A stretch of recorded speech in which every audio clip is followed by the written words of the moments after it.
Hello, good morning to all of you. आप सभी का स्वागत है सेवार सिविल सर्विसेज में। मेरा नाम है आयुष खटियार और ये घटनासार का आ गया है आज 8वां लेक्चर। अभी तक अगर आप घटनासार सीरीज में नहीं जुड़े हुए हैं तो इससे आप जुड़ जाएं, बहुत देरी मत करिए, क्योंकि हम लोगों का जो टारगेट है वो है रिव्यू ऑफिसर और यूपीपीसीएस का प्रीलिम्स 2024। एक बात है। दूसरी बात ये कि अभी तक जो 6 महीने की घटनासार है जनवरी से लेकर जून तक की, उसके हम लोगों ने 7 वीडियोस कंप्लीट किए और ये जो वीडियो है वो 8वां वीडियो होने वाला है। अच्छा, एक बात और, जून और जुलाई की क्रॉनिकल खत्म हुई, अगस्त की क्रॉनिकल स्टार्ट है, एक वीडियो उसमें हो चुका है, वो भी साइमल्टेनियसली साथ साथ में चीज़ें चलती रहेंगी। ठीक है, ओके। तो इस टारगेट को ध्यान में रखते हुए, टारगेट कौन सा है? यूपीपीसीएस प्रीलिम्स और रिव्यू ऑफिसर। इसको ध्यान में रखते हुए पूरे साल का करंट अफेयर्स हम लोग थॉरली खत्म कर रहे हैं। उसमें है ये लेक्चर 8वां। ओके, अब घटनासार बुक जैसे मैं बताता हूँ, क्रॉनिकल पतली वाली बताता हूँ, आप सबको बहुत बार मैं बता चुका हूँ और एक्स्ट्रा बताने की आवश्यकता है नहीं। प्रॉपर प्लेलिस्ट बनी होगी, जो लोग नए हैं वो जाके अगर चैनल पर चेकआउट करेंगे तो उनको मिल जाएगा। ठीक। अच्छा, जो आर्थिकी वाला जो पोर्शन था घटनासार का, वो अभी मैं स्किप कर रहा हूँ फॉर टाइम बिंग के लिए, बहुत ज़्यादा टाइम के लिए नहीं, टाइम बिंग के लिए। उसका रीज़न ये है क्योंकि नई नई घटनाएं उसमें एडअप हुई हैं और उसका कारण है नया बजट पेश किया गया, आर्थिक समीक्षा आ गई और बहुत सारी योजनाओं में बदलाव हुए, बहुत सारा नया डेटा आया, तो उसको उसी के अकॉर्डिंग ही सेट करेंगे। ठीक है, तो उसके लिए 5 से 6 वीडियो मुझे बनाने पड़ेंगे, स्टेट के लिए, स्टेट की आर्थिक समीक्षा और बजट के लिए, और केंद्र की आर्थिक समीक्षा और बजट के लिए। तो इसमें मुझे ऐसा अनुमान है कि 5 लेक्चर तो कम से कम लगेंगे, तो मैं ऐसी कोशिश करूंगा कि इनको थॉरली कंप्लीट कर दूंगा। चलो खैर, अब आई है यूपी की समसामयिकी, पूरे 6 महीने का करंट अफेयर्स है। उसमें पहला टॉपिक हमारे सामने ये है और इसको यूपी सार्वजनिक शिक्षा अध्यादेश को मंजूरी मिल गई।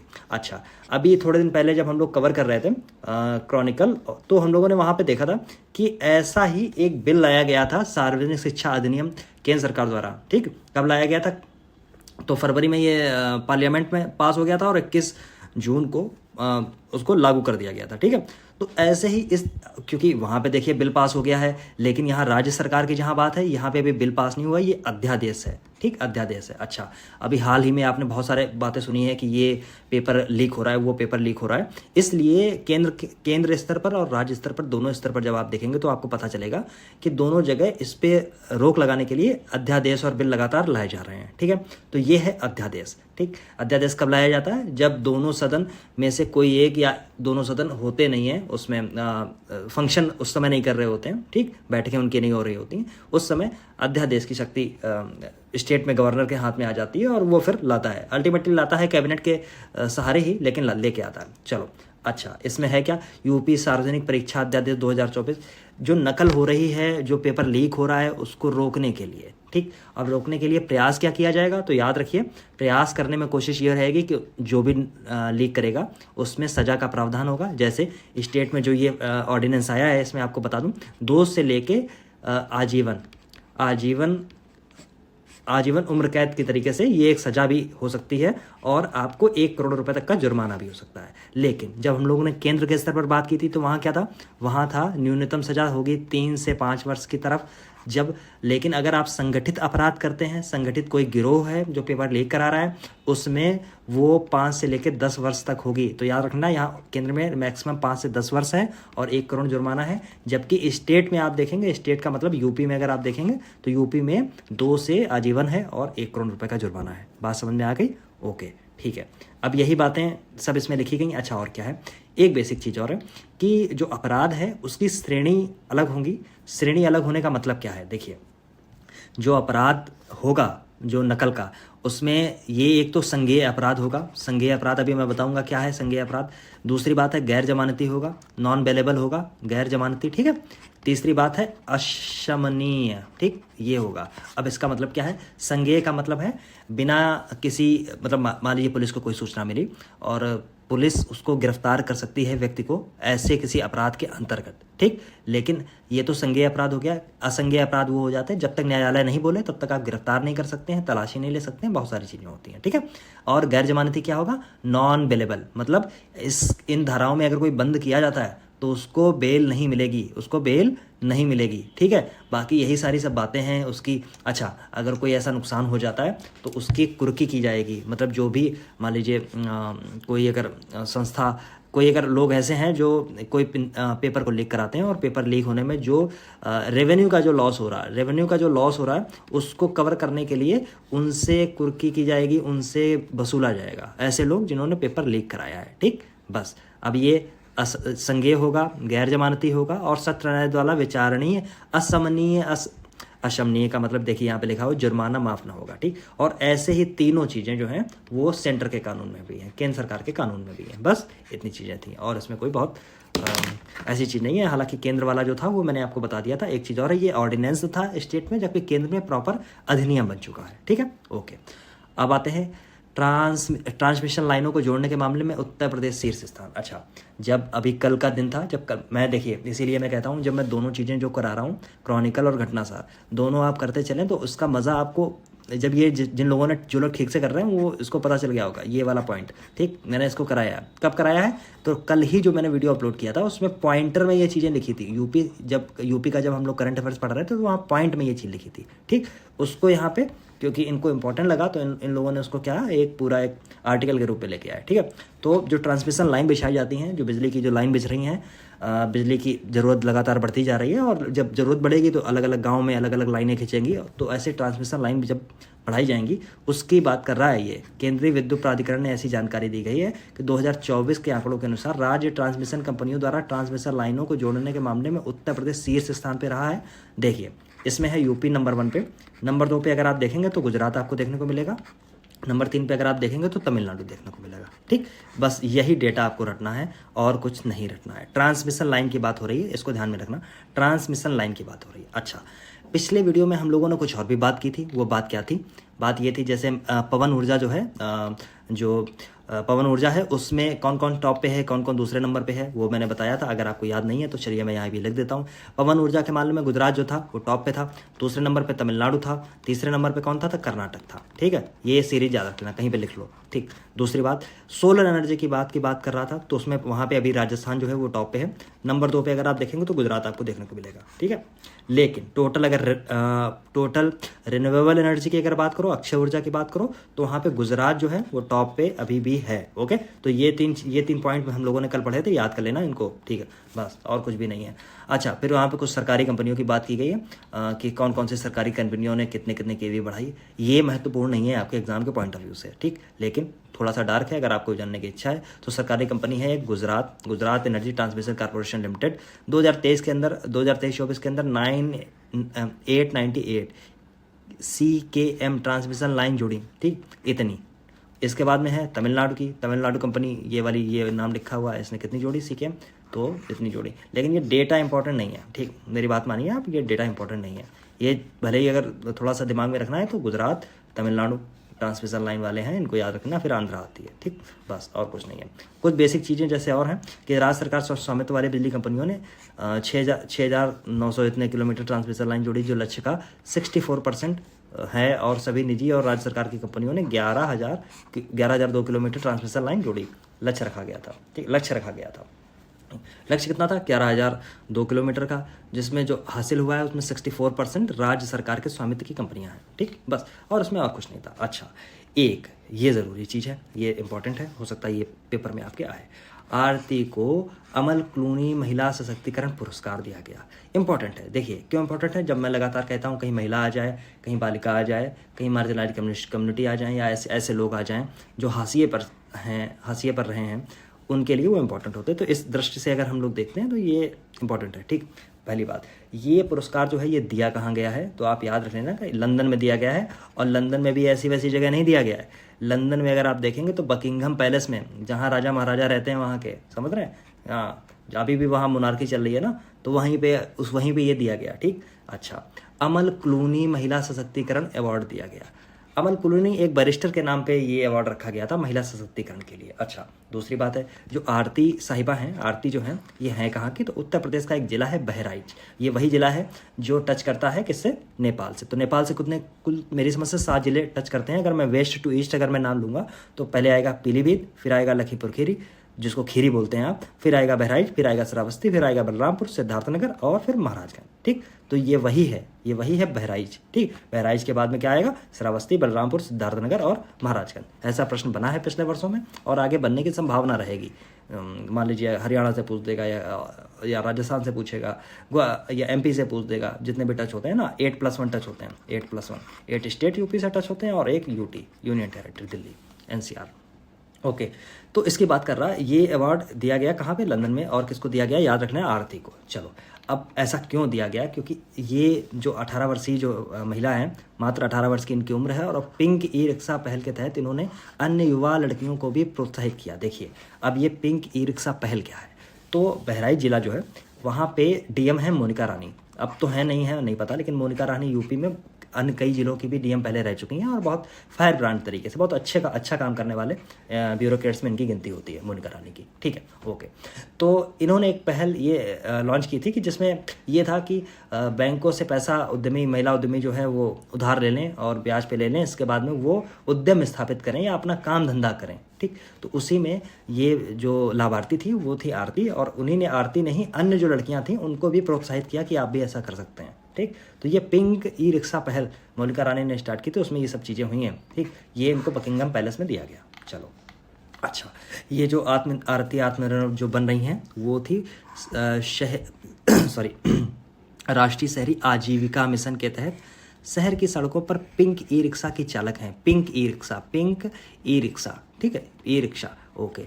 अच्छा, ये जो है राष्ट्रीय शहरी आजीविका मिशन, ये कब लागू हुआ था, तो याद रखना 2013 के अंदर आया था। ठीक, और इसको कौन लागू करता है, तो महुआ मैंने कई बार आपको बताया, महुआ क्या है, ministry of housing and urban affairs, right, याद रह जाएगा। चलो, ओके, अब आगे बढ़ जाइए, और इसमें कुछ भी नहीं है। हाँ, ये अभिनव पहल 2023 में ये सब चीज़ें लिखी हुई हैं। मजिस्ट्रेट मोनिका रानी के जिला मजिस्ट्रेट मतलब डीएम जो वहाँ की हैं, गांधी जयंती पे ये सब कार्यक्रम का चालू किया गया था। और अमल क्लूनी के बारे में भी लिखा गया है कि महिला सशक्तिकरण पुरस्कार का नाम जो है प्रसिद्ध अंग्रेजी बैरिस्टर अमल क्लूनी के नाम पर रखा गया है। ठीक, ओके, ठीक, ओके।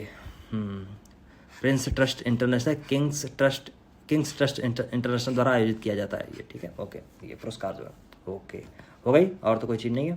चलो आगे बढ़ जाते हैं। एक इंपॉर्टेंट घटना देखिए यहाँ पे लिखी हुई है, और इसको मैं कई जगह मैंने इसको कवर भी किया है, मैंने इसको टेलीग्राम पे भी डाला था। ओके, तो इस पे भी मैंने कवर किया था। ठीक है, इसको देख लेना जरा ध्यान के। आरबीआई ने पूर्वांचल सहकारी बैंक का लाइसेंस रद्द किया। अच्छा, हो सकता है कि आपको कभी मेंस में अभी कभी ये सब चीज़ें आपको भी लिखने को मिल जाए कि आरबीआई की हालत क्या है। देश का जो बैंकिंग सिस्टम है उसमें अहम भूमिका अदा करते हैं। फाइनेंशियल इंक्लूजन जो होता है, फाइनेंशियल इंक्लूजन में अहम भूमिका सहकारी बैंकों की है। सहकारी बैंक मतलब कोऑपरेटिव बैंक। कोऑपरेटिव बैंक का क्या मतलब है कि लोग आपस में जुड़ेंगे आपस में, और कुछ लोगों की संस्था एक आपस में ही बना लेंगे और वो एक बैंक रन करेंगे। ठीक है, एक अपना स्वयं का बैंक बनाएंगे, स्वयं का बैंक रन करेंगे, और वो बैंक कुछ गाइडलाइन जो होंगी वो स्वयं की बना सकता है, कुछ आरबीआई की गाइडलाइन के ही अंदर चलेगा। अब इन बैंकों में समस्या क्या है, इस बात को आप पहले समझ लीजिए, समझे।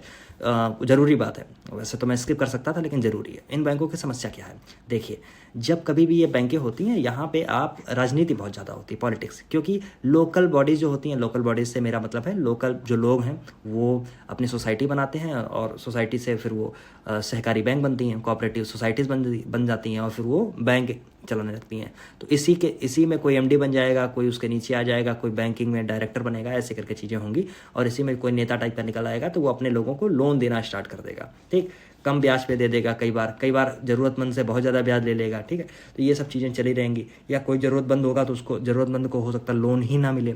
ये अनियमितताएँ बहुत पाई जाती हैं। तो एक तो जैसे आप देखते हैं ना 73वां संविधान संशोधन और 74वां संविधान संशोधन, क्या हुआ उससे,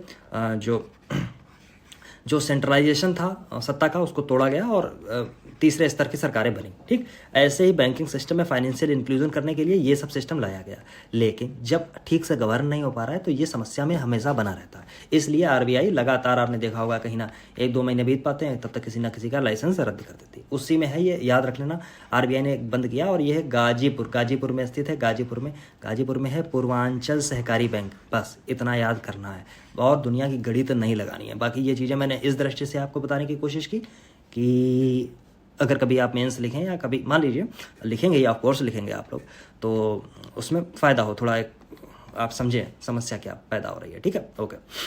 तो ये सब इसमें सब बातें लिखी गई हैं, जैसे 5 लाख तक के, मतलब अब इसकी बैंकिंग गतिविधियाँ तो बंद हो जाएंगी, लेकिन अन्य जैसे कि है जमा बीमा ऋण गारंटी निगम जमाकर्ताओं के लिए सुरक्षा जाल प्रदान करेगा। ठीक है, और ये सब चीज़ें बहुत इंपॉर्टेंट नहीं है जानने के लिए। ठीक है, ये सब चीज़ें हैं। चलो आगे बढ़ जाते हैं। चलो वेरी इंपॉर्टेंट, इस पर थोड़ा सा वेरी वेरी लगा लेना, इंपॉर्टेंट है। क्यों है इंपॉर्टेंट अभी मैं बताता हूँ। ये इस टॉपिक को अभी मैं कवर कर चुका हूँ, ठीक है। ओके, यूपी का पहला इको फ्रेंडली एरोमा क्लस्टर। मान लीजिए इन सब चीज़ों को आप नहीं पढ़ा है अभी तक आपने, और मत पढ़िए। अच्छा, अगर ये क्वेश्चन आया मान लीजिए आपके एग्ज़ाम में, और इसमें ऑप्शन बहुत सारे जैसे होंगे वो रखे रहेंगे, लेकिन जब एरोमा की यहाँ पर रोमा लिखा है वहाँ पे एरोमा होना चाहिए, एरोमा, ठीक, एरोमा। जहाँ पे भी एरोमा आएगा वहाँ पे आप खुद ब खुद आपका सबकॉन्शियस माइंड एक्टिव होगा और वहाँ पे कन्नौज आपको याद आ जाएगा, कन्नौज। तो आप ऑप्शन में कन्नौज लगा के चले आएंगे, लेकिन हो जाएगा गलत, राइट। अब इस दृष्टिकोण से इसको पढ़ना है और इसलिए इसके आने की संभावना भी है, इसलिए मुझे थोड़ा बताना सा जरूरी समझा, ठीक। अब एक तो है CSIR, ठीक, एक तो है CSIR का मतलब है council for scientific and industrial research. इसी के हेड होते हैं एक्स ऑफिशियो हेड जो होते हैं वो होते हैं प्रधान, पी नहीं बन रही मुझसे तो, PM प्रधानमंत्री, ठीक है, एक्स ऑफिशियो होते हैं, ठीक। चलो एक बात, दूसरी बात ये है इसी के अंडर CSIR के ही अंडर है CIMAR, यहाँ पे लिखा है CIMAR का मतलब है central institute for medicinal and aromatic plants. कई बार UPPCS ने इसको पूछा है कि कहाँ पे इसका हेडक्वार्टर है, कहाँ पे मिलता है, ठीक। तो ये मिलता है लखनऊ में, ठीक, लखनऊ में इसका हेडक्वार्टर है। अगर मैं हिंदी में इसका नाम मैं बोलूँ तो मैं लिखूँगा केंद्रीय औषधि एवं सुगंध पौधा संस्थान, ऐसा करके कुछ होगा, ठीक है, सुगंध पौधा संस्थान इस तरीके का। लेकिन UPPCS ने कई बार या अन्य एग्जाम ने भी कई बार पूछा है ये कहाँ पे है, ठीक, ओके। अब इसने किया क्या है, पहला इको फ्रेंडली एरोमा क्लस्टर बनाया है। इको फ्रेंडली का मतलब है पर्यावरण को नुकसान नहीं पहुंचाएगा। एरोमा क्लस्टर का मतलब है महक होती है उसके लिए जो किसान होंगे उनको, उनके एक संगठन को मतलब उसको एक मैनेजमेंट के तरीके से उनको थोड़ा दिशा निर्देश दिए जाएंगे, कई नई नई टेक्निक बताई जाएंगी, ठीक। चलो ये स्थापित कहाँ हो रहा है तो याद रखना, बहुत इसको बोल्ड करके लिखना चाहिए था लेकिन लिखा हुआ नहीं है। बाराबंकी के भगौली गांव में, इसको बोल्ड करके यहाँ लिख दीजिए बाराबंकी, पहले लिखिए भगौली गांव, फिर लिखिए बाराबंकी, ठीक, इंपॉर्टेंट है, इस पर डार्क कर लेना इसको बिल्कुल नीचे, ठीक। प्रदेश का पहला एरोमा क्लस्टर लॉन्च किया गया। 30 किसानों की भूमि पर सुगंधित पौधे की खेती करके सस्टेनेबल एरोमा क्लस्टर बनाया जाएगा। सस्टेनेबल जहाँ पे आ जाएगा वहाँ पे कार्बन को सुधारने की बात होगी, कार्बन उत्सर्जन कम करने की बात होगी, टेम्परेचर कम बढ़ाने की बात होगी, पानी कम बर्बाद करने की बात होगी, यही सब बातें सारी होती रहेंगी, ठीक है। तो ये है किसके लिए, पुदीने की खेती के लिए। पुदीने की किस्म है CIM उन्नति, ये लगवाई गई है, ठीक है, जो कीटों और बीमारियों जैविक तनाव के प्रति क्या होगी, प्रतिरोधी होगी। ये सब बातें हैं। कोल मोटी चीज़ याद रखना, भगौली गाँव है और कहाँ है तो याद रखना बाराबंकी, ओके, राइट। आगे बढ़ जाओ, बाकी और दिमाग लगाने की आवश्यकता नहीं है। अब आज आगे आ जाइए। उत्तर प्रदेश के 6 नए उत्पादों को GI टैग प्रदान किया गया। क्या प्रदान किया गया, GI टैग प्रदान किया गया। अच्छा, GI टैग ये वाला तो मैंने क्रॉनिकल में कवर कराया था, पुरानी क्रॉनिकल जो थी उसमें मैंने कवर कराया था एक बार। अच्छा, दूसरी बात है, अब सामने आ गया तो कुछ चीज़ें तो मैं बता ही दूंगा, वैसे तो मैं बताता रहता हूँ। GI कुछ चीज़ें, वैसे GI टैग तो हर बार आता है, कभी आपसे ये पूछ लिया गया GI टैग कब से दिया जाना चालू हुआ, तो आपको पता है 2004 से। 2004 में पहला GI टैग किसे दिया गया था, तो दार्जिलिंग चाय को। कई बार अन्य छोटे छोटे एग्जाम में कई बार पूछा गया है। दूसरी बात है GI जो 2004 से ये GI टैग जो दिए जाते हैं, कब ये एक्ट ऐसा आया, तो 1999 में एक एक्ट आया था जियोग्राफिकल इंडिकेटर के लिए, जो भौगोलिक ऐसी चीज़ें हैं, कैसी चीज़ें, जैसे कि कोई प्राकृतिक या नेचुरल चीज़ है, कोई एग्रीकल्चर या मतलब कृषि से ऐसी जुड़ी हुई कोई चीज़ है, कोई कपड़े वाली चीज़ है, या कोई हैंडीक्राफ्ट है, या कोई खाने के सामान है। इन सारी चीज़ों पे लगभग GI टैग दिया जाता है। और GI टैग का कितने वर्षों के लिए दिया जाता है, इंपॉर्टेंट है, याद रख लेना, 10 सालों के लिए। हो सकता है कि कभी ये भी आपसे पूछ लिया जाए, किसी मान लीजिए 3 स्टेटमेंट दिए गए, उसमें आपसे पूछा गया कौन सा सही है इनमें से, और बाद में 1-2 सही है, 2-1 सही है, केवल 1 सही है, ऐसे करके दिया गया और इसमें ये वाला पड़ा हुआ आपको मिल गया। तो आप हो सकता है सब आप रट के जाएं लेकिन ये कन्फ्यूज हो जाए, ठीक, समझ गए। अच्छा, देता कौन है GI टैग, तो देता है उद्योग एवं आंतरिक व्यापार संवर्धन विभाग, जिसको DPIIT बोलते हैं। मैंने कई बार बताया ये सारी चीज़ें, है ना, तो अभी तो कोई बहुत ऐसी चीज़ नहीं है। अच्छा, दूसरी चीज़, कुछ और जो चीज़ें मुझे याद आ रही याद कर लेना उसको। यूपी नंबर 1 पे है अभी GI टैग में, टोटल है यूपी में 75। दूसरे नंबर पे तमिलनाडु मिलेगा, जहाँ में मिलेंगे शायद 58, यहीं कहीं पे लिखा हुआ है, ये देखिए लिखा हुआ है, ठीक है, तमिलनाडु। ये 2 याद कर लेना, टॉप के हैं, ठीक। कर्नाटक में भी आई थिंक 48 के आसपास हैं या कितने हैं, आई डोंट नो, ठीक। अब ये जो 6 नए दिए गए हैं उत्पाद, उसमें है एक तिरंगी बर्फी है, देखिए लिखा हुआ। 6 नए उत्पादों में तिरंगी बर्फी शामिल है, जो स्वतंत्रता आंदोलन के दौरान एक मिठाई निर्माता द्वारा बनाई गई। जब अंग्रेजी हुकूमत ने तिरंगा लेकर चलने पर रोक लगा दी थी। दरअसल ये जो बात की जा रही है, ये सारी चीज़ें मैंने पहले भी डिस्कस की हैं। ये बात हो रही है क्विट इंडिया मूवमेंट के आसपास की। क्विट इंडिया मूवमेंट में इंडिया का जो फ्लैग था उस पर चलने पर जब रोक लगाई गई तो बनारस में ऐसी चीज़ें हुई। अच्छा, एक चीज़ और भी याद आ गई है, यूपी में सबसे ज़्यादा अगर आप देखें किसके पास में, किस शहर के पास में या किस ज़िले के पास में GI टैग है, तो बनारस है। ठीक, बनारस। हो सकता है कि ये आपसे पूछा जाए, अन्य सब चीज़ें आप भूल जाएँ, तो मुझे याद आ गया, बता दिया उसको। ठीक, बाकी इसमें हाँ चीज़ें लिखी हैं, जैसे 10 वर्षों के लिए दिया जाता है। 1999 में GI टैग एक्ट बना और 2004 से देना चालू किया गया, पहला था वो सब चीज़ें। अच्छा, जो 6 हैं उनको ज़रा देख लीजिए। जैसे तिरंगी बर्फ़ी है, वाराणसी। मेटल कास्टिंग क्राफ्ट है, वाराणसी। क्या है, थारू कढ़ाई, लखीमपुर खीरी। अच्छा, थारू जनजाति है। थारू जनजाति के बारे में भी हम लोगों ने बहुत सारी चीज़ें डिस्कस की, जैसे ये दिवाली के त्यौहार को शोक के रूप में मनाते हैं। कहाँ रहते हैं, तो तराई वाले इलाके में। कहाँ से कहाँ तक आप देखेंगे तो उत्तराखंड से लेके आपको मिलेंगे, गोरखपुर तक जब आप चले जाएंगे तो यहाँ आपको मिल जाते हैं। ठीक है, ओके। बेत और बांस का जो शिल्प है वो बरेली में है। जरदोजी शिल्प कहाँ पे है, बरेली में है। Hand block print textile, Pilkhuwa Hapur. ठीक है, गाजियाबाद से लगा हुआ, थोड़ा सा आपको हापुड़ और मेरठ मिल जाएगा, थोड़ा सा आगे जब आप बढ़ेंगे तो वहीं पे पिलखुआ एक जगह है। राइट, ये सब 6 हैं, 6 के 6 आपको पता होना चाहिए कहाँ से क्या है, तो इनको 3-4 बार आपको देखना है, पढ़ना है, रटना है। ओके। अगला पॉइंट क्या है, नईमा खातून AMU की पहली महिला कुलपति बनी। एक बात, AMU एक सेंट्रल यूनिवर्सिटी है। आप देखेंगे कि अरे यार, इसको भी मैंने बहुत अच्छे से कवर किया है। किसी महाशय ने मुझसे एक सवाल प्रश्न किया था उसमें कि जो सेंट्रल यूनिवर्सिटी होती है उसका जो चांसलर होता है वो प्रेसिडेंट होता है। ठीक, लेकिन वो ऐसा प्रश्न किया था, इसलिए मुझे याद आ गया। राइट, दूसरी बात है, नईमा खातून AMU की पहली महिला कुलपति बनी है, वाइस चांसलर बनी है। कुलपति का मतलब वाइस चांसलर। ठीक, कुलाधिपति का मतलब क्या होता है, चांसलर। अच्छा, जो सेंट्रल यूनिवर्सिटी होती है, सेंट्रल यूनिवर्सिटी का ज़्यादातर में ऐसा होता है कि जो देखिए सेंट्रल यूनिवर्सिटी में एक तो होता है विजिटर, जो विजिटर होता है वो होता है president of India, ex officio होता है, कोई और हो ही नहीं सकता है विजिटर, अगर कोई और हो ही नहीं सकता है। दूसरी बात, जो आपका चांसलर होता है वो होता तो वैसे प्रेसिडेंट है, लेकिन प्रेसिडेंट अन्य किसी व्यक्ति को आराम से बना सकता है। इतने ज़्यादा सेंट्रल यूनिवर्सिटी है, सबका काम नहीं दे सकता है। ठीक, तो इसलिए ज़्यादातर ऐसे ही होता है, किसी ना किसी को बना दिया जाता है चांसलर। ओके, ठीक है।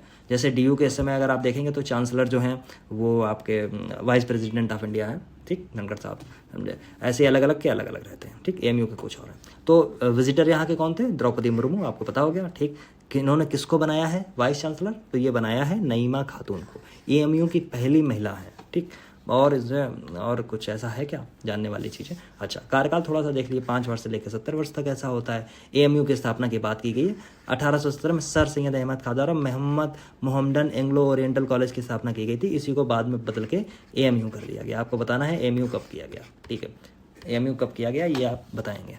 Okay, right. अगला है वाराणसी में 7वीं सार्क मतलब वो वाला सार्क मत समझ लेना, मैं केवल पढ़ रहा हूँ उसको। ISARC मुझे पढ़ना है, ISARC समन्वय समिति की बैठक हुई। अच्छा, एक बात यहाँ पे मैं आपको कंफ्यूज करूँगा। कैसे कंफ्यूज करूँगा, जहाँ चावल आ जाता है वहाँ मैं लोगों को, बच्चों को कंफ्यूज कर देता हूँ। वो कैसे कंफ्यूज करता हूँ, मैं पूछता हूँ, जैसे अंतर्राष्ट्रीय चावल अनुसंधान संस्थान जो लिखा हुआ है ना, इंटरनेशनल राइस रिसर्च इंस्टीट्यूट कहाँ है, तो ये पड़ेगा आपका ये क्या बोलते हैं इसको, मुझे एग्जैक्ट इसका नाम नहीं याद आ रहा। फिलीपींस में कहीं पे है जगह, फिलीपींस में कोई ऐसी जगह है, अभी अगर याद आ जाएगा तो मैं बता दूंगा। ठीक है, फिलीपींस में पड़ता है। दूसरी चीज़ है, इसी की क्षेत्रीय इकाइयाँ हैं अलग अलग जगह पे, तो उसमें दक्षिण एशिया की जो क्षेत्रीय इकाई है इरी की दक्षिण एशिया की क्षेत्रीय इकाई जो है वो है वाराणसी में। ठीक है, वाराणसी में। अच्छा, अब ये तो हो गई इरी की बात, इरी की क्षेत्रीय इकाई की बात। आप मुझे ये बताइए, भारत का जो NRRI है, NRRI national rice research institute कहाँ पे है, चलो मैं ही बता देता हूँ, क्यों ढूंढेंगे, कटक है, कटक उड़ीसा। चलो ये हो गया। अच्छा, एक चीज़ फिर मुझे और बताइए, DRR कहाँ पे है, DRR कहाँ पे है, तो DRR मतलब पहले तो मैं फुल फॉर्म बता देता हूँ सॉरी DRR का मतलब है चावल अनुसंधान निदेशालय, sorry directorate of rice research. ठीक, सॉरी, ये DRR ये कहाँ पे है तो याद कर लेना, ये हैदराबाद में है। तो हो सकता है कभी 4 ऑप्शन आपको दे, ऐसे ही सब चारों एक ही जैसे रख दे और आप हो जाएं कन्फ्यूज़। ठीक, तो ये हुई है 7वीं इसकी बैठक। कहाँ हुई है? वाराणसी में। ऑफकोर्स जहाँ पे हेडक्वार्टर है इसका वहीं पे होगी। और इसमें अलग अलग देश आए हैं, भारत बांग्लादेश, क्योंकि भाई रीजनल आएंगे जितने रीजनल, क्योंकि रीजनल ऑफिस इंडिया के अंदर है। ठीक है, तो भारत बांग्लादेश श्रीलंका नेपाल इसके कृषि अधिकारी शामिल हुए। और इरी के इस समय अंतरिम मतलब इंटरिम जो महानिदेशक हैं वो अजय कोहली साहब हैं। आई थिंक भारत के ही होंगे, ऐसी उम्मीद है। ठीक, तो इसमें ये सब बात की गई। तो जो चावल है वो उसको अलग तरीके से विकसित करने के लिए, जैसे कि वो प्रकृति को कम नुकसान पहुंचाए, कम पानी ग्रहण करे, है ना, लोगों का उसका मैनेजमेंट ज़्यादा सुलभ हो, इस तरीके की यहाँ सब बातें की गई। जैसे इसमें लिखा हुआ है, जैसे कम मीथेन उत्सर्जन करने वाली किस्मों के विकास और प्रीमियम गुणवत्ता वाले पौष्टिक चावल की उत्पादकता पे बात की गई, जिसमें सीधी बुआई वाले चावल हैं। मतलब पहले क्या होता है ना, देसी भाषा में अगर मैं बात करूँ तो पहले चावल की बेड़ लगा दी जाती है, छोटा छोटा चावल बोया जाता है, फिर उसी बेड़ को आपने देखा होगा एक एक करके रोपाई होती है। ठीक है, तो ये तो है। और यहाँ पे बात कर रहे हैं सीधी बुआई के चावल, मतलब डायरेक्ट सोइंग।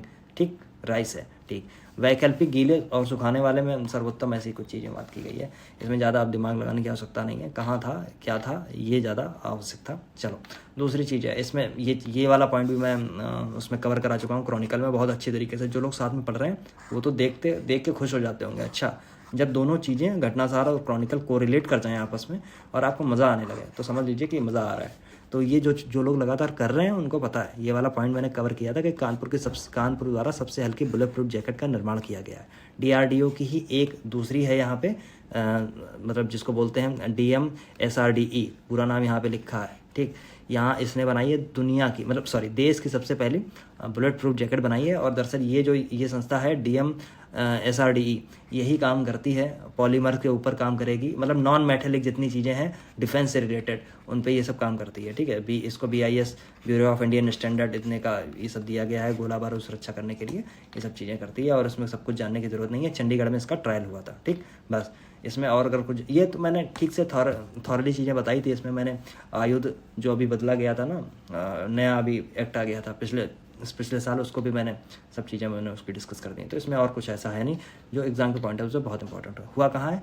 कानपुर में हुआ है। क्या नाम था? उस नाम को रट लेना। चलो आगे बढ़ जाओ। IIIT ने बनाई high tech data chip. High tech data chip ये कैसी है? पहली बात तो देखिए, IIIT जो है ये कहाँ पे स्थित है तो याद रखना प्रयागराज में है। ओके, उत्तर प्रदेश के अंदर। और ये हाईटेक डेटा चिप किस लिए है? तो ये डेटा चिप है वैसी जो इनक्रिप्टेड चीज़ें रख पाएगी, मतलब चीज़ों को इनक्रिप्टेड फॉर्म में रख पाएगी, उसको डिक्रिप्ट करना बड़ा मुश्किल होगा। ठीक है इसका मतलब क्या हुआ? मतलब डेटा हैक नहीं होगा, मतलब मोटी अगर मैं बात करूं तो डेटा हैक नहीं होगा। और ऐसा करने वाले इलेक्ट्रॉनिक्स और कम्युनिकेशन विभाग के प्रोफेसर हैं मनीष गोस्वामी, ऐसा इन्होंने तैयार किया। आगे चल के आप मोबाइल में ये चिप देख सकते हैं, या इलेक्ट्रॉनिक उपकरण जैसे मान लीजिए लैपटॉप हो गया या और सब चीज़ें होंगी, उसमें भी आपको देखने को मिल जाएगी। इसमें सब यही सब चीज़ें हैं और कुछ नहीं है। अच्छा आगे बढ़ जाओ। भारत पहला स्वदेशी है क्रैश फायर टेंडर। पहला स्वदेशी क्रैश फायर टेंडर। अच्छा, क्रैश फायर टेंडर पहले दुनिया भर के और सही से अलग अलग जगह मिलते थे, लेकिन अभी क्या हुआ, जो इंडियन एयरफोर्स है पहले इसको जो डिलीवरी की गई है वो एक MSME फर्म है। कहाँ पे है? नोएडा में। ठीक है, इसने भारत का पहला स्वदेशी रूप से निर्मित क्रैश फायर टेंडर दमकल का निर्माण और विकास MSME फर्म द्वारा किया गया। ठीक, इसको ये टेंडर मिला था 291 करोड़ रुपए का। ठीक, भारत के अंदर पहली बार ऐसा हुआ है, इस चीज़ को याद रखना। और नोएडा की फर्म है, इसमें और कुछ बहुत ज़्यादा गणित लगाने की आवश्यकता नहीं है। आगे बढ़ जाइए। प्रोजेक्ट प्रवीण के तहत कौशल प्रशिक्षण। ओके, ठीक है। प्रोजेक्ट प्रवीण क्या है? देखिए, प्रोजेक्ट प्रवीण जो है उसमें 61,000 जो हैं छात्र, और वो जो छात्र हैं कैसे छात्र हैं? वो 6 से लेकर 12 वर्ष वाले होंगे। ठीक, इनको क्या किया जाएगा? तो इनका कौशल प्रशिक्षण किया जाएगा। बात आपको समझ में आई? और एक चीज़ जान लीजिए कि इसी में देखिए यही सब चीज़ें हैं, यही सब छोटे छोटे पॉइंट कई बार बन के आ जाते हैं। तो 61,000 हैं, इनका कौशल प्रशिक्षण किया जा रहा है प्रोजेक्ट प्रवीण के तहत उत्तर प्रदेश सरकार ने। ठीक, और इसमें क्या बताएं? इलेक्ट्रॉनिक, सौंदर्य और स्वास्थ्य सेवा और दुनिया भर का निःशुल्क प्रशिक्षण है। एक चीज़ और जान लीजिए, ले सकेंगे बस, और कुछ ऐसी गणित लगाने की ज़रूरत नहीं है। बस इसी को, इसको पायलट परियोजना के तरीके से 2023 में चालू किया गया था। मतलब पायलट प्रोजेक्ट क्या होता है? पहले ज़िले में मान लीजिए आपके पास में 75 ज़िले हैं, और 75 में से पहले 10 ज़िलों में इसको चला के देखा जाता है कि हाँ ठीक से सब चीज़ें चल रही हैं, तो उसको बोलते हैं पायलट प्रोजेक्ट। फिर वो सभी ज़िलों में फैला दिया जाएगा तो वो पायलट से हट जाएगा। ठीक है, चलो यही सी थी। कोई बेसिक चीज़ें। इसमें कस्तूरबा गांधी के बाद इसमें कस्तूरबा गांधी बालिका विद्यालय के भी छात्राओं को इसमें जोड़ा गया है, और इसमें सरकारी माध्यमिक विद्यालयों के भी कई छात्र हैं उनको जोड़ा गया। तो ये सब डेटा नहीं रटना कि इतने फला इतने छात्रों को जोड़ दिया गया है, ये सब चीज़ें नहीं आती हैं, बिल्कुल नहीं आती हैं। ये वाला थोड़ा सा इंपॉर्टेंट है, और इसको भी मैंने क्रॉनिकल में कवर किया था ये बार। अच्छा, ये पहला स्वदेशी जो फायर टेंडर वाला था ये मैंने कवर नहीं किया था, प्रोजेक्ट प्रवीण कवर नहीं किया था। इससे पहले के 3-4 टॉपिक लगातार जो थे वो सारे कवर किए गए थे। तो जब दोनों को आप जोड़ देंगे, दोनों बुक को, तो कुछ टॉपिक ऐसे होंगे जो इसमें नहीं होंगे, उसमें होंगे। तो बस उसी पे ज़्यादा दिमाग लगाना है। जब आप एक चीज़ कर रहे हैं तो दूसरी चीज़ जब आप करेंगे, मान लीजिए आप क्रॉनिकल कर रहे हैं तो घटनासार करने में कोई दिक्कत आपको महसूस नहीं होगी, लेकिन अगर घटनासार अगर आप कर रहे हैं तो क्रॉनिकल करने में कोई दिक्कत महसूस नहीं होगी। थोड़ी थोड़ी चीज़ें और एक्स्ट्रा पढ़नी पड़ेंगी, बस वहीं पर उसको टिक मार्क मारते चलिए और उसको निपटाते चलिए। तो जो 2 चीज़ें आपको लगती हैं ना कि हाय 2 चीज़ें कैसे होंगी, ये बहुत ईजी हो जाती हैं। ठीक है, ओके। अगले पॉइंट पे उत्तर प्रदेश में साइबर पुलिस स्टेशन। अच्छा, बड़े अच्छे से मैंने इसको डिस्कस किया था क्रॉनिकल वाले सेक्शन में। मैंने वहाँ पे आपको बताया था उत्तर प्रदेश में देखिए, एक तो पहली बात आप ये जानिए, जो साइबर सिक्योरिटी है, जब आप उत्तर प्रदेश पीसीएस का जब एग्ज़ाम देंगे, जब आप मेंस लिखने बैठेंगे, तो उत्तर प्रदेश का जो पेपर 5 और 6 है ना, पेपर 5-6 यूपी स्पेशल के जुड़े हैं, वहाँ पे स्टेट में आपको साइबर सिक्योरिटी भी वहाँ पे एक टॉपिक दिया गया है। ठीक है, साइबर सिक्योरिटी नाम से। ओके, तो मैंने जब ये बताया था आपको तो उसको मैंने थॉरली डिस्कस किया था, यूपी में साइबर की क्या स्थिति है। वहाँ पे मैंने सीसो ईसो सबकी बात की थी। ठीक है, एक अधिकारी होता है, अलग अलग डिपार्टमेंट में भी ऐसा बनाने का प्रावधान ऐसा आगे आ रहा है। ठीक, तो आपको जैसे बहुत सारी चीज़ें हैं, बहुत जानने की ज़रूरत है, जैसे कि ये एक अलग से सिस्टम बनना है जैसे साइबर पुलिस के लिए। अब देखिए, साइबर गांव में सब जगह आप देखें, सब जगह मोबाइल बढ़ रहे हैं, सब जगह छोटी जगह पे, सब जगह पे मोबाइल हैं, सब जगह। और मोबाइल के साथ साथ में मोबाइल से संबंधित दुर्घटनाएं और घटनाएं भी बहुत ज़्यादा हो रही हैं, धोखाधड़ी बहुत ज़्यादा बढ़ गई है। अच्छा है क्या, पुलिस हमारी वही पुरानी वाली है, ठीक, जो मतलब इतनी निपुण नहीं है जो ये सब चीज़ें कर सके। सही बात है, बिल्कुल सही है। उसको अगर आप मान लीजिए अपने थाने में चले गए कि साहब वो ऐसा धोखाधड़ी हमारे साथ हुई है और इतना ये मैसेज आया था, वो मैंने क्लिक किया था, वो APK फाइल थी, ऐसी चीज़ें अगर आप बता दीजिए मतलब अपने थानाध्यक्ष को, तो क्योंकि थानाध्यक्ष तो ना तो PCS मतलब PPS होता है, ना तो IPS होता है, तो उनको बहुत सारी चीज़ें बहुत जल्दी पता नहीं होती। वो प्रमोट होके आए थे, वो सीखते हुए आते हैं, तो वो तो 4 घंटे बताइए, पूछें कि ये बवाल क्या है, ये तो मुझे पता नहीं है। जैसे कि आपको पता है श्री प्रकाश शुक्ला की कहानी, यूपी में अलग डिपार्टमेंट ही बना दिया गया था, STF, ठीक, ये पुलिस ठीक से काम ही नहीं कर पा रही, तो स्पेशल टास्क फोर्स का निर्माण कर दिया गया था, समझ रहे हैं। हाँ, तो इसीलिए आपने एक शायद अगर आपने देखी है जाम तारा करके एक आई थी वेब सीरीज, बिहार में या आई थिंक झारखंड के ऊपर थी। झारखंड में मोबाइल से जो ठगी करते हैं ना, फ़ोन करते हैं कि आपका ये हो गया, आपको ये ऐसा करना है, वो करना है, ठीक, OTP मांग लेते हैं और फिर वो पैसा उड़ा देते हैं। तो वहाँ पे आपने देखा होगा, वहाँ की पुलिस बिल्कुल बेकार हो गई, फिर वहाँ पे एक IPS भेजा जाता है, ठीक, और एक स्पेशल साइबर सिक्योरिटी के लिए भेजा जाता है। तो वही चीज़ें हैं उत्तर प्रदेश में, ये एक टॉपिक है इसलिए सब मैं चीज़ें डिस्कस कर रहा हूँ, और ये बेसिक तौर से आपको चीज़ें लिखनी पड़ेंगी, कारण में क्यों ज़रूरत है। तो गाँव मोबाइल बढ़ रहे हैं इसलिए ज़रूरत है इन सब चीज़ों की। गाँव डिजिटल साक्षरता है नहीं, साइबर साक्षरता है नहीं, अपने पाठ्यक्रम में पढ़ाने की ज़रूरत है। ये सब चीज़ें लिखनी पड़ती हैं ना पॉइंट वाइज। ओके, तो उनकी इस समय तब मैंने ये सब चीज़ें डिस्कस की थी। तो अभी बात ये हो रही है उत्तर प्रदेश में 75 जिलों में होने की ज़रूरत है। क्या होने की ज़रूरत है? साइबर पुलिस स्टेशन स्थापित करने की। अब सीन ये है 18 मंडलों के साइबर स्टेशन में पहले से शुरू किए गए हैं, और शेष जो 75 जिलों में भी ऐसे स्टेशन स्थापित किए जाएंगे। 57 जिलों में, ठीक, टोटल हो जाएंगे 75 जिले, टोटल हो जाएंगे पूरे। अच्छा, इसमें ये जो 57 जिले हैं जो अभी, अरे यार अब कन्फ्यूज तो नहीं हो रहे हैं, मतलब कहने का मतलब है 57 जिलों में साइबर स्टेशन स्थापित करने की योजना है। 18 में पहले से चल रही, 18 और 57 जब जोड़ देंगे तो हो जाएंगे 75। परेशान होने की बात नहीं। ओके, समझ में आ गया। चलो, अब ये है कि उसमें पुलिस स्टेशन में अब नए पद भी बनेंगे, तो टोटल 25 पद बनाए जाएंगे, उसमें अलग अलग लोग होंगे, राइट। ये सब चीज़ें इसमें की गई है और कुछ नहीं है। चलो, अगला टॉपिक है उत्तर प्रदेश में बनेगा डिफेंस कॉरिडोर। ओके, बहुत दिन से चर्चा में है, मेरी समझ से 3-4 साल तो इसको हो गया होगा। बार बात होती है, बात खत्म हो जाती है, बात होती है, बात खत्म हो जाती है, लेकिन अब मुझे लग रहा है कि आखिरी चरण में आने वाला है। जैसे बुंदेलखंड के लिए आपने बीडा अभी सुना होगा, बीडा का निर्माण करने की बात की जा रही है, अधिग्रहण चालू कर दिया है बुंदेलखंड, है ना। जैसे नोएडा है, नोएडा उसी के तर्ज पे बीडा बनाया जा रहा है, बुंदेलखंड औद्योगिक गलियारा एक बनाया जा रहा है, ठीक है। तो वैसे ही चित्रकूट जो जिला है, चित्रकूट में रक्षा उत्पादन के लिए डिफेंस जो प्रोडक्ट हैं उनके लिए बुंदेलखंड के चित्रकूट जनपद में डिफेंस कॉरिडोर बनाया जाता है। कॉरिडोर क्या होता है? आपने कई बार सुना होगा corridor, corridor, defence corridor, green corridor, ऐसा कॉरिडोर। कॉरिडोर का मतलब होता है जब किसी क्षेत्र विशेष में सॉरी, जब किसी क्षेत्र विशेष में कोई विशेष उद्योग, मतलब एक ही तरीके के, मान लीजिए साइबर कॉरिडोर भी हो सकता है जहाँ पे केवल साइबर कंपनियाँ हों, समझे, SCL आ गई, मान लीजिए, मतलब कोई भी, मान लीजिए एसेंचर आ गई है, SCL आ गई, ऐसी बहुत सारी कंपनियाँ आ गई, TCS आ गई, इन्फोसिस आ गई, सारी एक ही जगह बैठ गई यहाँ के। तो ये हो गया साइबर, जैसे गुड़गांव में आपको साइबर हब मिलता है, ठीक, ओके। इसी तरीके से ये कॉरिडोर बनाए जाते हैं। तो ये कॉरिडोर क्योंकि पहले से मैनेज किए जाते हैं गवर्नमेंट के द्वारा, तो इसलिए इसको कॉरिडोर नाम दिया गया था, ठीक है, और कुछ नहीं है। तो डिफेंस कॉरिडोर कहाँ बन रहा है? तो चित्रकूट में बन रहा है, और चित्रकूट के जनपद के करवी के लुखरिया गाँव में। हो सकता है करवी पूछा जाए, हो सकता है लु क्या लिखा है यार ये, खुटरिया, लुखरिया में तो पढ़ रहा हूँ, खुटरिया गांव में, ओके। तो इन सब चीज़ों को यहाँ पे लिख दीजिए, या इसको ऐसे ब्लॉक कर देना, इसको ऐसे समझ में आ जाएगा, यहाँ पे इंपॉर्टेंट लिख देना, आपको पता चल जाएगा। एरिया इसका 102 हेक्टेयर के आसपास है, ठीक है। यहाँ क्या क्या बनेगा? जैसे टैंक बनेंगे, ड्रोन बनेंगे, हेलीकॉप्टर बनेंगे, विशेष बटन, पता नहीं क्या क्या बन जाएगा, और सब कुछ बन जाएगा, ठीक है, ओके। चलो, डिफेंस एक्सपो कहाँ यूपी में हुई थी आपको पता करना है, बताना है। लखनऊ में हुई थी क्या? आप बताएंगे, ठीक। ये सब चीज़ें आपकी लिखी है, ओके। अब है यूपी दर्शन की यूपी दर्शन पार्क की तर्ज पर waste to wonder park, okay.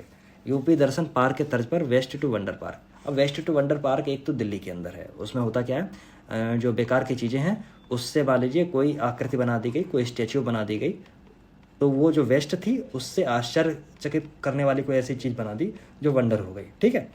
तो ये वेस्ट टू वंडर पार्क ऐसा बोला जाता है, ठीक। वो आश्चर्यचकित करेगी आपको, ठीक। ऐसा तो एक दिल्ली में है।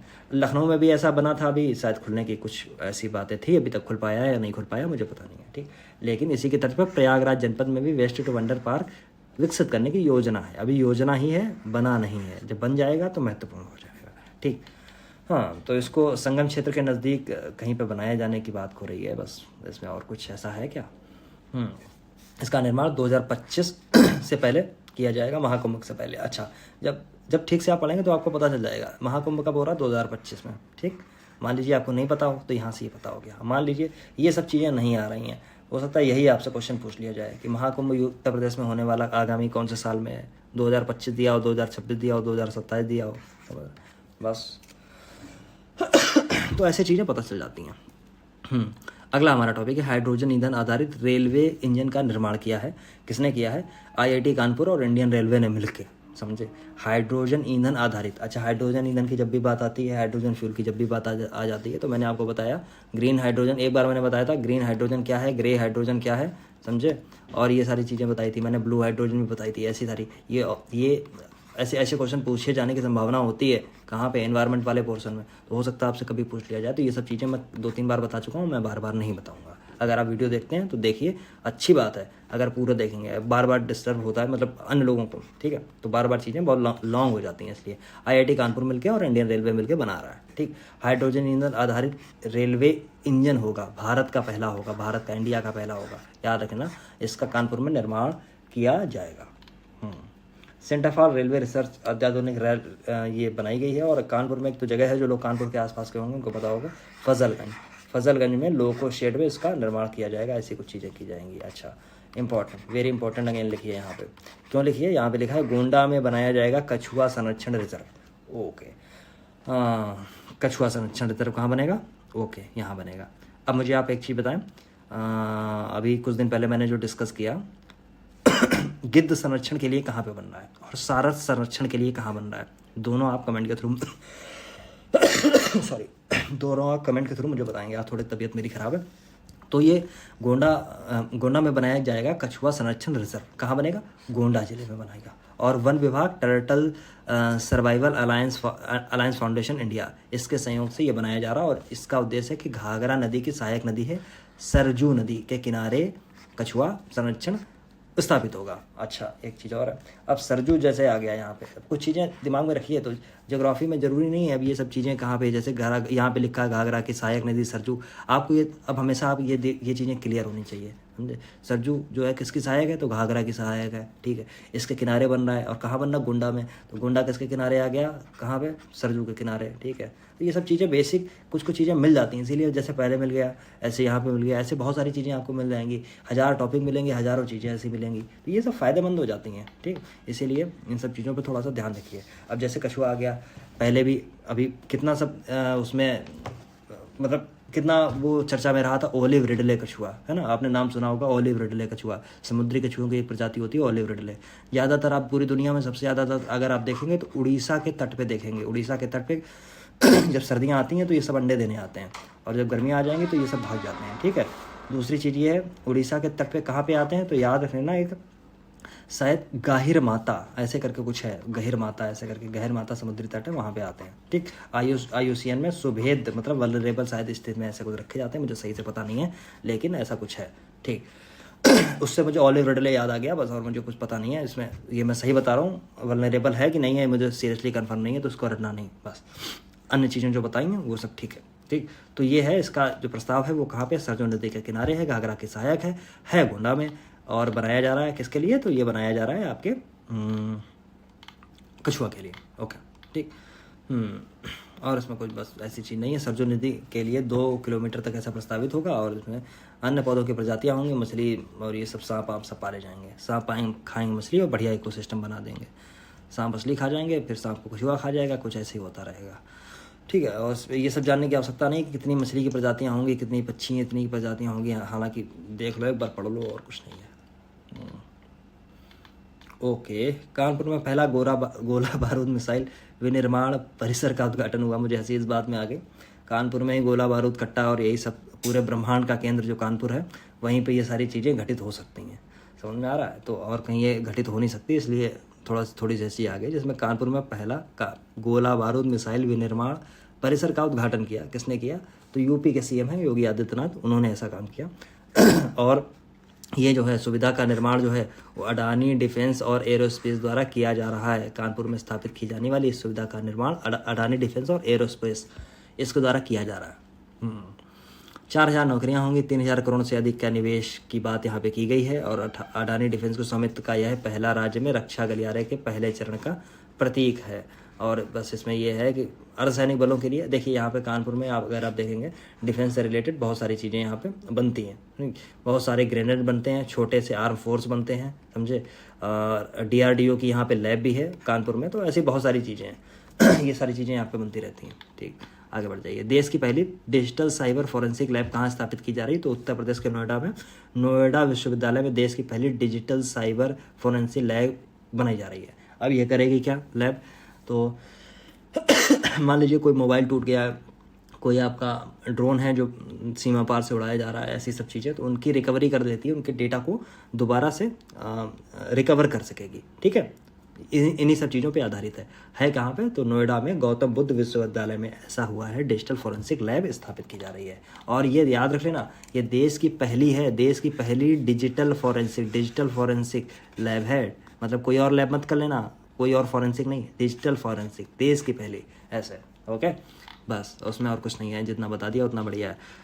किसी ने अगर फ़ोटो डिलीट कर दिए हैं बातचीत करने के बाद में, तो उनके फ़ोटो रिकवर हो जाएंगे, संदेश रिकवर हो जाएंगे, ईमेल रिकवर हो जाएंगे। आप बात समझ रहे हैं, तो ऐसा काम बिल्कुल मत करिए, समझ रहे हैं। तो नहीं तो गवर्नमेंट भेज देगी, कहाँ भेज देगी, गौतम बुद्ध विश्वविद्यालय में आपको, ठीक। उत्तर प्रदेश राज्य का छठा रेल कोच रेस्टोरेंट, ये कोई बहुत खास ऐसी चीज़ है नहीं पढ़ने के लिए, रील बनाने के लिए, ठीक है, वैसे तो है नहीं। उत्तर प्रदेश राज्य का छठा रेल कोच रेस्टोरेंट बना, कहाँ पे बना, प्रयागराज जनपद के प्रयागराज जंक्शन में प्रदेश का छठा रेल कोच रेस्टोरेंट बना। 5 और बन चुके हैं, लेकिन इनको पढ़ने की आवश्यकता है नहीं यार, ये सब रेल कोच रेस्टोरेंट पढ़ने की आवश्यकता क्या है, लेकिन हाँ देख लीजिए, एक बार देख लीजिए, लखनऊ, बरेली, वाराणसी, झांसी, आगरा, कैंट, ठीक है, यहाँ पे बना हुआ, ठीक। 56 लोगों के बैठने की सुविधा है, और ये सब क्या फालतू की चीज़ है, इसको पढ़ने की आवश्यकता है, एग्जाम में आ जाए तो मुझे मत सुनाना। खैर, फिर है उत्तर प्रदेश राज्य का बजट। अब मैंने आपसे पहले ही बोला है, आर्थिक समीक्षा और बजट, 2 ऐसी चीज़ें जो मैं ऑलरेडी कराऊंगा बाद में, परेशान मत होना। तो मैं बजट को स्किप कर रहा हूँ, अभी क्या कर रहा हूँ, स्किप कर रहा हूँ। और बजट देखिए बड़ा है, ठीक, तो मैंने बोला कि इस पर मैं अलग से वीडियो बना ही दूंगा। तो ये सब चीज़ें बजट के अंदर जो मैं ऐसे ऐसे घुमा रहा हूँ ना, ये सब बजट के अंदर है, ओके। हाँ, फिर ये जैसे एक बॉक्स आ गया, ये थोड़ा महत्वपूर्ण है, बजट खत्म हो गया। ओके, तो इसमें है उत्तर प्रदेश से जुड़े अन्य परीक्षो पता नहीं क्या परीक्षोपयोगी, सही में पढ़ रहा हूँ क्या? परीक्षापयोगी होना चाहिए या परीक्षोपयोगी होना चाहिए, क्या होना चाहिए आप बताएंगे। चलो, उत्तर प्रदेश में देश का सबसे बड़ा उपभोक्ता और श्रम बाजार बना हुआ है, सही बात है। सर्वाधिक एयरपोर्ट है, मैंने अभी बताया कितने थे, 19 से लेकर 22 तक होने वाले हैं, और 5 इंटरनेशनल थे। सर्वाधिक मेडिकल कॉलेज हैं। सर्वाधिक MSME सूक्ष्म और लघु उद्योग 96 लाख वाला राज्य है। ओके, इंपॉर्टेंट डेटा है, याद कर लेना इसको। देश में कुल मोबाइल मैन्युफैक्चरिंग में राज्य का जो योगदान है 65%, और इसमें अगर सबसे ज़्यादा आप योगदान देखेंगे लगभग 100% के आसपास ही होगा, तो उसमें नोएडा है। ठीक, नोएडा में ही सैमसंग आई, नोएडा में ही आपका कुछ और भी कंपनियां हैं वो आ गई। सबसे बड़ा अगर आप देखेंगे सैमसंग आएगा। ठीक, भारत का पहला फ्रेट विलेज वाराणसी में 100 एकड़ में विकसित होगा। फ्रेट विलेज क्या था मैंने पहले भी बताया है, नहीं तो गूगल करके आप देखेंगे। 17 नगर निगम गौतम बुद्ध नगर सहित देश का सर्वाधिक क्या है सेफ सिटी वाला राज्य बनने की ओर अग्रसर।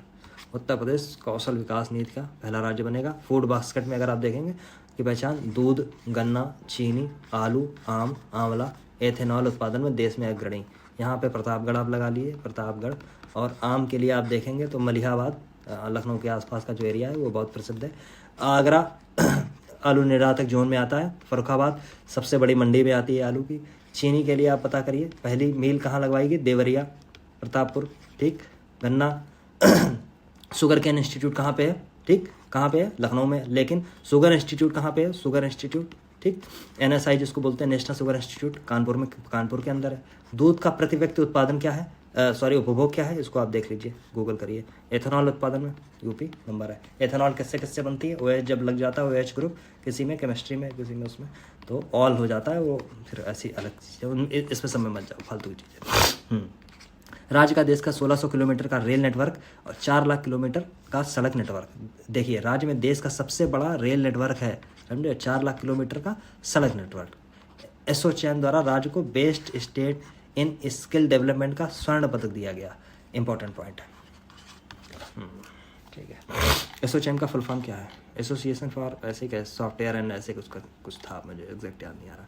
उत्तर प्रदेश की GDP में अलग अलग हैं, जैसे प्राइमरी, द्वितीयक और टर्सरी, प्राइमरी, सेकेंडरी, टर्सरी योगदान कुछ है। टर्सरी सेवाओं का जो योगदान है 46 पॉइंट समथिंग है, फिर 29 है, फिर मतलब प्राइमरी तीसरे नंबर पे, सेकेंडरी दूसरे नंबर पे रह गया, टर्सरी फर्स्ट नंबर पे आ गया, वैसे करके ऐसे चलेगा। हाँ, फिर है अयोध्या के हनुमानगढ़ी में लड्डू को GI टैग मिला गया। GI टैग की बहुत सारी बातें करती, लेकिन 8 जनवरी की बात है जब हनुमानगढ़ी का जो अयोध्या का मंदिर है वहाँ पे बेसन का जो लड्डू है वहाँ पे GI टैग दिया गया था। ठीक, इससे पहले तिरुपति बालाजी के तिरुपति मंदिर के भी लड्डू को GI टैग मिला था। ठीक, ओके, लेकिन ये बेसन का लड्डू है जो देसी घी में बनाया जाता है, इस बात को याद रखना। GI टैग क्या होता है मैंने कई बार आपको बता दिया। ओके, तो वही बात है, इसको 22 जनवरी से इसको पहले दिया गया। ये सब चीज़ें यहाँ पे देखिए लिखी गई हैं, रामलला की प्रतिष्ठा से इससे पहले दिया गया, और इसमें कुछ ऐसी चीज़ नहीं है। जहाँ लिखा है क्या लिखा है, तमिलनाडु अभी भी 55 GI टैग के साथ पहले स्थान पे है। क्या फालतू की चीज़ है, उत्तर प्रदेश पहले स्थान पे है, याद रख लेना, बिल्कुल याद करके जाना, ठीक है। तमिलनाडु दूसरे स्थान पे है, दूसरे यहाँ पे लिखना चाहिए, दूसरे यहाँ पे, और यहाँ पे 58 लिखना है। यहाँ पे क्या लिखा, अगर GI टैग की बात करें तो उत्तर प्रदेश इस मामले में दूसरे स्थान पे है। क्या मैं सही हूँ, हो सकता है ये गलत लिखा हुआ, आई थिंक एक बार क्रॉस चेक करके आप सब लोग बताएंगे।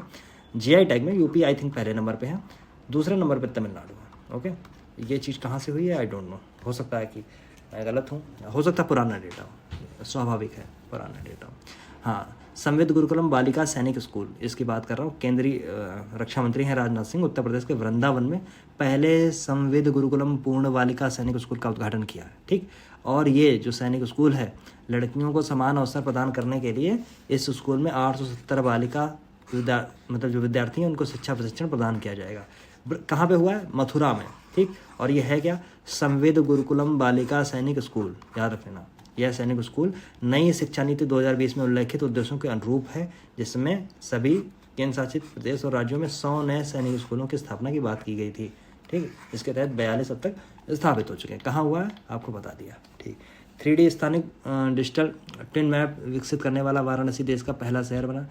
पता नहीं क्या खतरनाक चीज़ इसमें लिखी हुई है, इतना तो मैं पढ़ के मुझे समझ में भी नहीं आ रही है। 3D स्थानिक डिजिटल ट्विन मैप विकसित करने वाला वाराणसी देश का पहला शहर बना। अब ये समझ में इतनी चीज़ें नहीं आ रही, अगर आपको समझ में आए तो बताना ज़रूर, ठीक है। और इसको मैं स्किप कर रहा हूँ, ओके। वाराणसी बना है, बस ऊपर वाली चीज़ें याद कर लो, आगे बढ़ जाओ।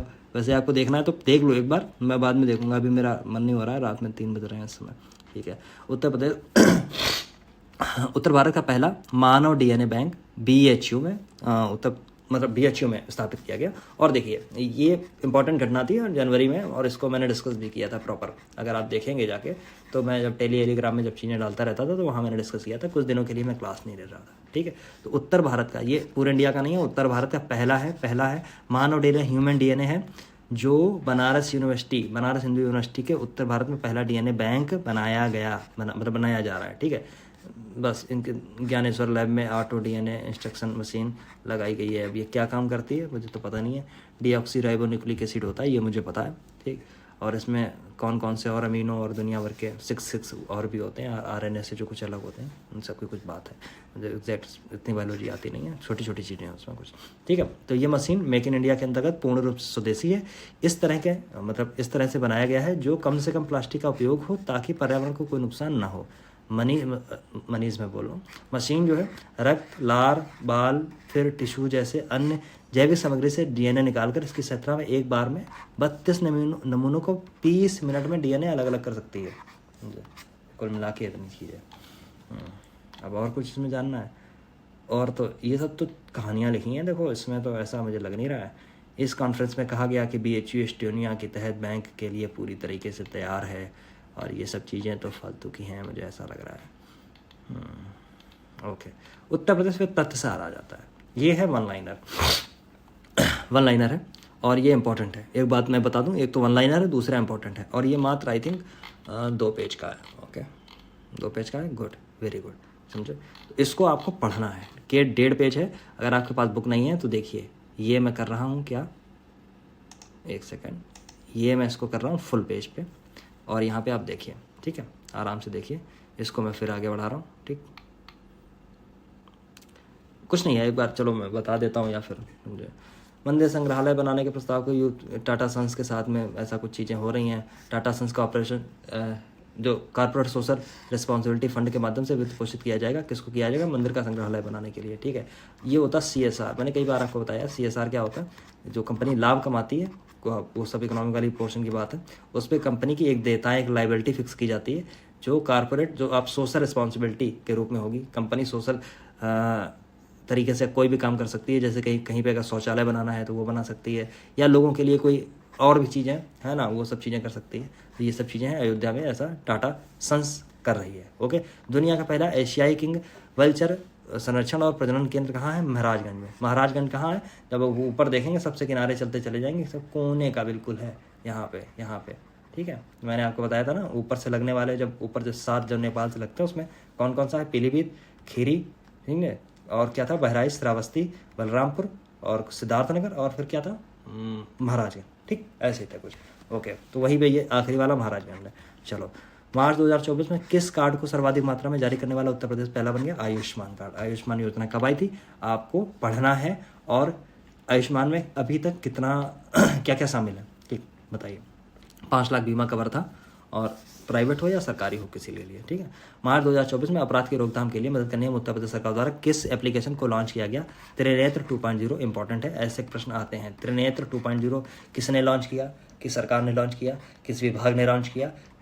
किसका इसका टारगेट क्या है? किस लिए लॉन्च किया गया? उत्तर प्रदेश में है किन किन परिवारों, अगली कुछ बात है, किन किन परिवारों के लिए, अरे खुल जाओ यार, बिजली कनेक्शन, मुफ्त बिजली कनेक्शन योजना की शुरुआत की, तो BPL, बिलो पॉवर्टी लाइन जो परिवार है उनके लिए ऐसी बात की गई है, ठीक है। और दमकल वाली जो बात थी, ये मैंने आपको बता दी, फायर टेंडर वाली, जो भारतीय MSME फर्म है नोएडा, वहाँ पे, ठीक है। हाँ, दूसरी है विश्व championship road racing MotoGP India का आयोजन कहाँ किया गया? तो कहाँ गया? नोएडा शहर में। हालांकि ज़्यादा इंपॉर्टेंट है नहीं, चलो आगे बढ़ जाओ, ठीक। उत्तर प्रदेश एयरपोर्ट जिसका नाम परिवर्तित करके माँ पाटेश्वरी देवी रखने का निर्णय लिया गया, श्रावस्ती बलरामपुर, ठीक है, श्रावस्ती बलरामपुर, ओके, ठीक। एक उत्तर प्रदेश में कौन कौन से एयरपोर्ट जो है इंटरनेशनल, आपको पता है, मैंने बताए थे। अभी जेवर भी आई थिंक जो जेवर में बनना है वो अक्टूबर-नवंबर तक ऐसा हो जाएगा, फंक्शनल हो सकता हो जाए, या हो सकता अगले साल चला जाए, ठीक है। तो उसको एक ट्रांजिट स्टेट के लिए तैयार किया जा रहा है। अभी थोड़ी दिन पहले की ऐसी न्यूज़ थी, ठीक है। हाल ही में उत्तर प्रदेश में कहाँ पे पहले glass sky walk, very important, ऐसा क्वेश्चन आने की संभावना होती है, फालतू के क्वेश्चन, ठीक है, ऐसे क्वेश्चन आने की संभावना होती है। कई बार गंदे क्वेश्चन होते हैं, आवश्यकता नहीं होती है, लेकिन ठीक है आएगा। उत्तर चित्रकूट में स्थित तुलसी झरने पर ऐसा बनाया जा रहा है। देखिए फिर वही वाला क्वेश्चन, उत्तर प्रदेश में 3D शहरी डिजिटल ट्विन की बात कर रही है, ये वाराणसी है। हाल ही में उत्तर प्रदेश में किस यूनिवर्सिटी ने नेत्रहीन लोगों के लिए जीवन में मदद करने के लिए AI आधारित स्मार्ट ट्रैवलिंग असिस्टेंट विकसित किया है? स्मार्ट ट्रैवलिंग असिस्टेंट ट्रैवल करने में फ़ायदा पहुंचाएगा। तो HBTU है, जो पहले HBTI हुआ करती थी, अब वो HBTU बन गई है, कानपुर में स्थित है, ठीक है। चलो, उत्तर प्रदेश में किस स्थान पर इंडो एशियन उद्यम Indo Asian private limited IRRPL ने भारतीय सेना को 2700 AK-230 असॉल्ट राइफल, तो केरवा अमेठी में, इंपॉर्टेंट है, ठीक है, याद रख लेना। IRRPL ने भारतीय सेना को 2700 AK-47 नहीं है, AK-203 है, असॉल्ट राइफल सौंपी, गेरवा अमेठी में स्थापित है, ठीक है। उत्तर प्रदेश की सोनिया अग्रवाल 7 से 12 वर्ष की आयु के बच्चों को किस नाम से भारत का पहला वित्तीय साक्षरता उद्यमिता कार्यक्रम लॉन्च किया? Little future founders.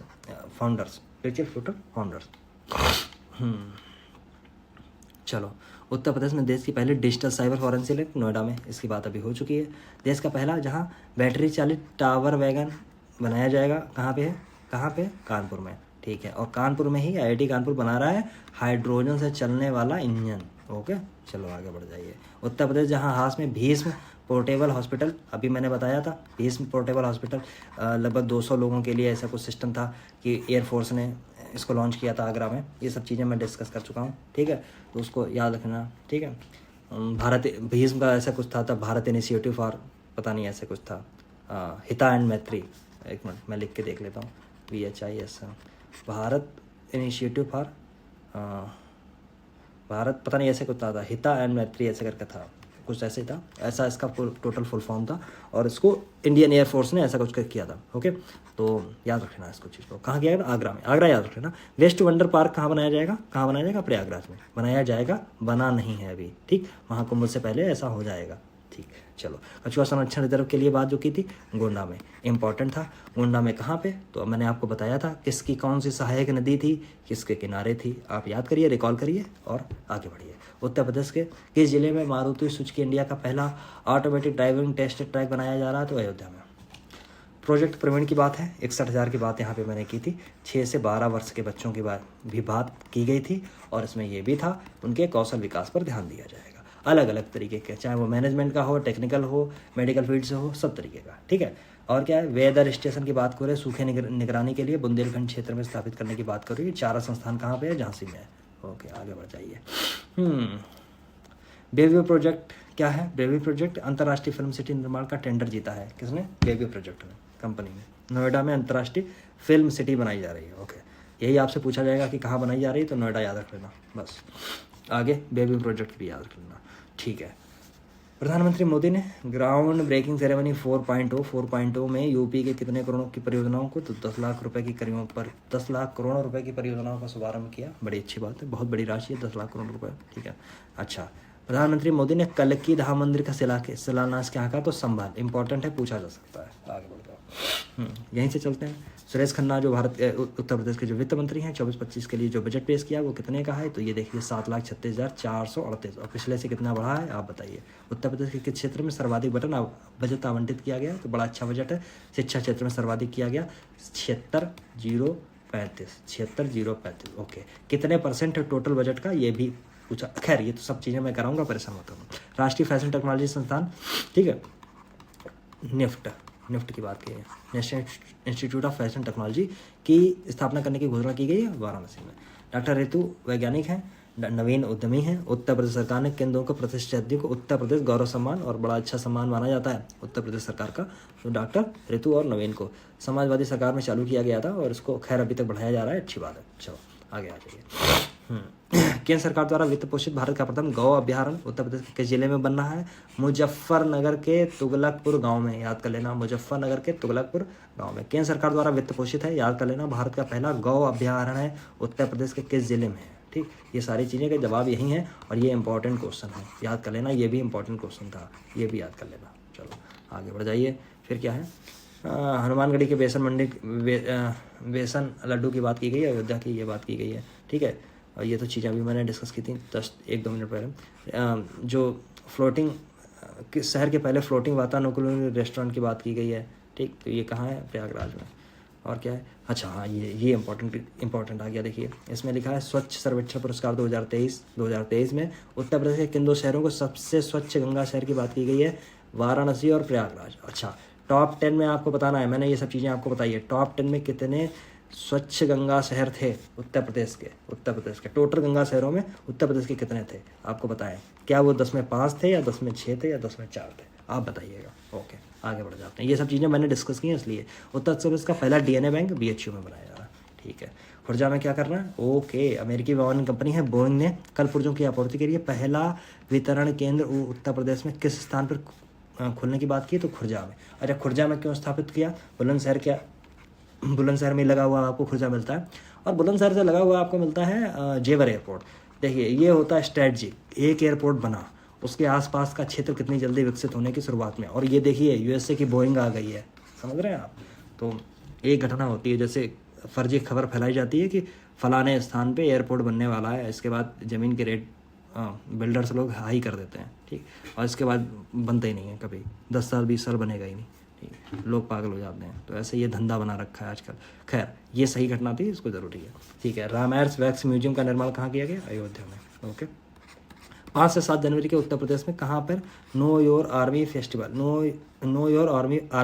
2024 कहाँ था, लखनऊ में। चलिए इसी के साथ में 6 महीने का यूपी का करंट अफेयर्स खत्म होता है, जिसमें बजट यूपी का बचा हुआ है घटनासार की दृष्टि से, आप समझ रहे हैं, घटनासार की दृष्टि से, जिसमें यूपी का बजट बचा है और आर्थिक समीक्षा इकोनॉमिक सर्वे बचा हुआ है। इसको सब तो मैं कराऊंगा ही। चलो ठीक है, बहुत बहुत धन्यवाद आपका बने रहने के लिए।